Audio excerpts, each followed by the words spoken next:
کی خصوصیت یہ ہے کہ یہاں کے بزرگوں نے ہمیشہ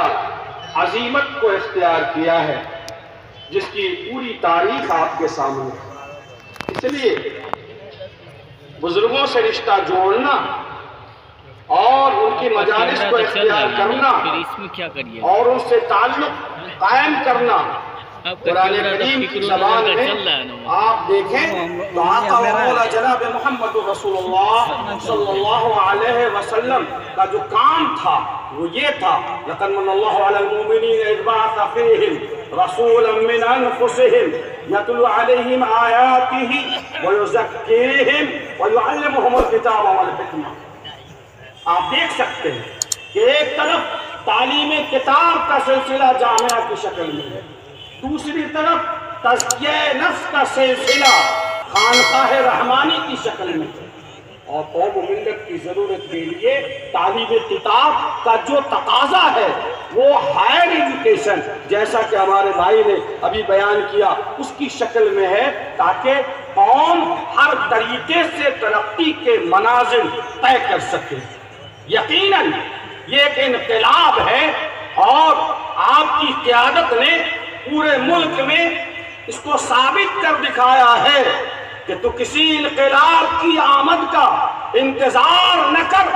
جو ہو سکے تو خود ہی انقلاب پیدا کر۔ سو انقلاب پیدا ہوا ہے، ہم لوگوں کو چاہیے کہ ہم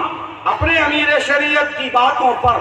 اور اپنے پیر و مرشد کی ہدایات پر لبیک کہیں اور تعلق کو مضبوط کریں، مان کر چلنے کا مزاج بنائیں، اس لیے کہ جب تک اطاعت کا مزاج نہیں بنائیں گے قوم کا مسئلہ اور ہمارا مسئلہ حل ہونے والا نہیں ہے۔ یقین مانیے اگر ان کے ہاتھوں کو مضبوط کریں گے، وہ ہاتھ تنہا مضبوط نہیں ہوگا، تمام ہاتھ ملیں گے تو حضرت کا ہاتھ مضبوط ہوگا، تب پورے ملک میں ایک انقلاب برپا ہوگا انشاءاللہ۔ اعلاء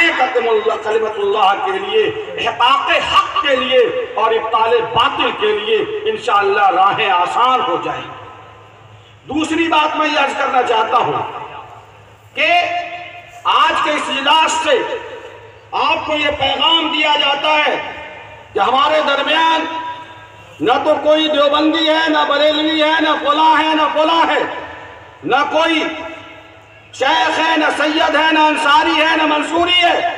سب کے سب غلامان مصطفیٰ ہیں، اور سب کلمت اللہ العلیہ کے تحت، لا الہ الا اللہ محمد رسول اللہ کے تحت ایک جھنڈے میں جمع ہو جائیں، تمام عداوتوں کو، برادری کے اونچ نیچ کو، مسلکوں کے اختلافات کو، اللہ کے کلمہ کو بلند کرنے کے لیے متحد ہو جائیں، اور جب ایک آواز ملے اپنے قائد کی، اور جب آواز ملے امیر شریعت کی، اور جب پیغام جائے امام شریعہ کے امیر کی، تو سب کے سب لبیک کہیں۔ اس اتحاد میں ہماری قوت ہے، اور یہی ہمارا طر امتیاز ہے۔ انشاءاللہ ہم تمام نفرتوں کو، برادری اور مسلکوں کے اونچ نیچ کے اختلافات کو روند کر، جو کہ امارہ شریعت کے دستور کا، منشور کا اہم حصہ ہے، کیا ہم سب متحد رہیں گے انشاءاللہ؟ بارک اللہ فیکم۔ ساتھ ہی ساتھ آخری گزارش میں یہ کرنا چاہتا ہوں کہ آپ نے سنا رحمانی تھٹی کا تذکرہ، ٹھیک ہے، ذرائع ہمارے جو ہیں، وسائل جو ہمارے ہیں، اس اعتبار سے حضرت امیر شریعت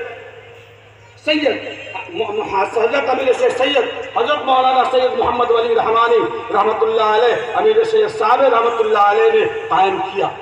اور قوم کو ایک روشنی دی کہ ہم نے یہ شمع جلایا ہے، آپ سب کو اس شمع کی تقلید کرنی ہے۔ اگر ذرائع اور وسائل نے اجازت دی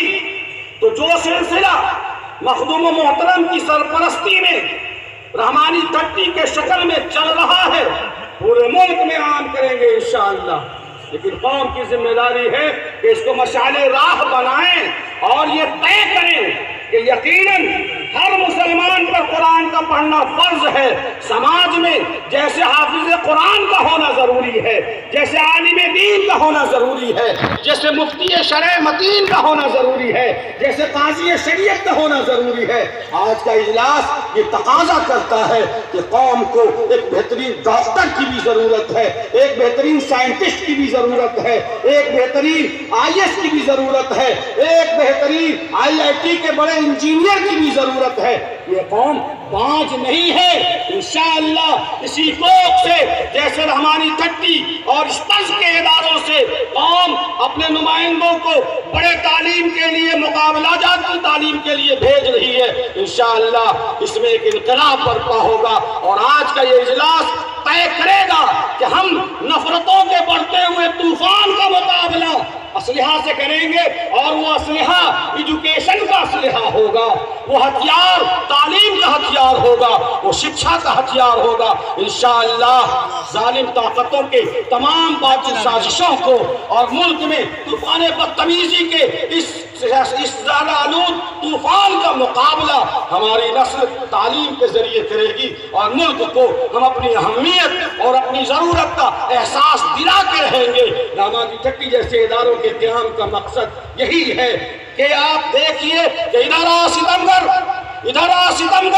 ہنر آزمائیں تو تیر آزمائیں، ہم جگر آزمائیں۔ آپ ہمارا نشان مٹانا چاہتے ہو، ہم ایسے اداروں کی بنیاد ڈال رہے ہیں، اور انشاءاللہ جب کوالٹی ہوگی تو دنیا کی کسی ماں نے ایسا بچہ جنم نہیں دیا ہے جو ہماری کوالٹی کو روکنے کی کوشش کرے گا۔ انشاءاللہ ہماری نسل سے پھر عبدالکلام جیسا جوان مرد پیدا ہوگا، اور انہی اداروں سے پیدا ہوگا، اور انشاءاللہ ہمارے بزرگوں کی سرپرستی میں قائم اداروں سے پیدا ہوگا۔ شرط یہ ہے کہ آپ ارادہ کرو، یقین حکم، عمل پہ ہم، محبت فاتح عالم،